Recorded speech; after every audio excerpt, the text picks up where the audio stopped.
আজ আবার রেডি হয়ে কোথায় গেলাম, আর শেষে এটা কে ছিল? চলো ভিডিওটা দেখি।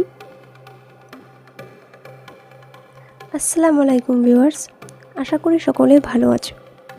আজ যাব এক বিয়ে বাড়ি। এই যে এই ড্রেসটা পরবো অ্যান্ড সাথে এত সুন্দর একটা হিজাব ক্যারি করব। হিজাবটা আমার খুব ভালো লেগেছে। হ্যালো, এই যে রেডি হয়ে গেলাম, সিম্পল একটা মেকআপ লুক করেছি। সব থেকে বেশি এই হিজাবটা আমার ভালো লেগেছে। তোমাদের কেমন লেগেছে অবশ্যই জানাবে। হিজাবের সামনে থেকে স্টোন বসানো আছে, যেটা খুব এলিগেন্ট লুক আসে।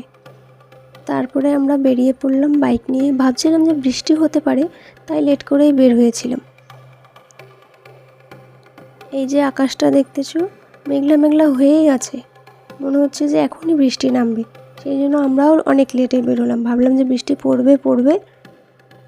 আমি ক্লাস 10 পর্যন্ত এই স্কুলে পড়াশোনা করেছিলাম, অনেক স্মৃতি আছে এখানে। শেষমেশ বিয়েবাড়িতে আমরা পৌঁছে গেলাম। এই যে সামনেই বিয়েবাড়ি, বাট বিয়েবাড়ি এসে দেখি কি এখানে খুব কাদা। ডেকোরেশন খুব ভালো করেছিল, বাট সব জায়গায় কাদা। এই কাদা অনুষ্ঠান একদমই ভালো হয় না। ওখান থেকে ফিরতে আমাদের অনেক লেট হয়ে গেছিলো। আমরা আবার আমার মায়ের বাড়ি ঢুকবো, ওখানে যার বার্থডে আছে। এই যে আমরা গল্প করতেই যাচ্ছি যে বাচ্চাটাকে কি গিফট দেওয়া যায়। ছোট বাচ্চা তো একটু মজা পাবে, আনন্দ হবে।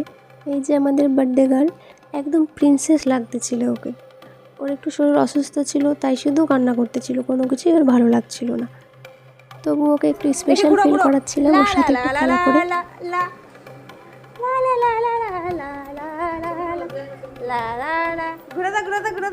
ওরে হোয়াইট ড্রেস, জুতো, হেয়ার ব্যান্ড, নেকলেস, ব্রেসলেট, চুড়ি সব কিছুই আমার মা ওর জন্য ম্যাচিং করে কিনে এনেছে।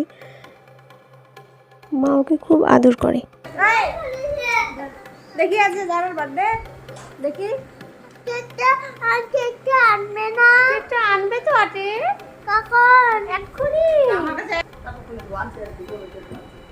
আচ্ছা তো সেদিন সানডে ছিল, তাই কেকের দোকানগুলো অনেকগুলোই বন্ধ ছিল।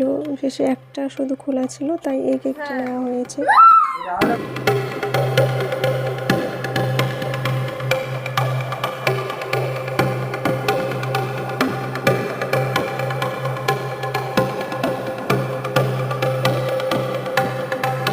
এই যে আমি ওকে ইন্টেলিজেন্স বুকটা দিয়েছিলাম, আর একটা বার্থডে সেলিব্রেশনের যে ক্যাডবেরির চকলেট প্যাকেট থাকে সেটাই দিয়েছিলাম।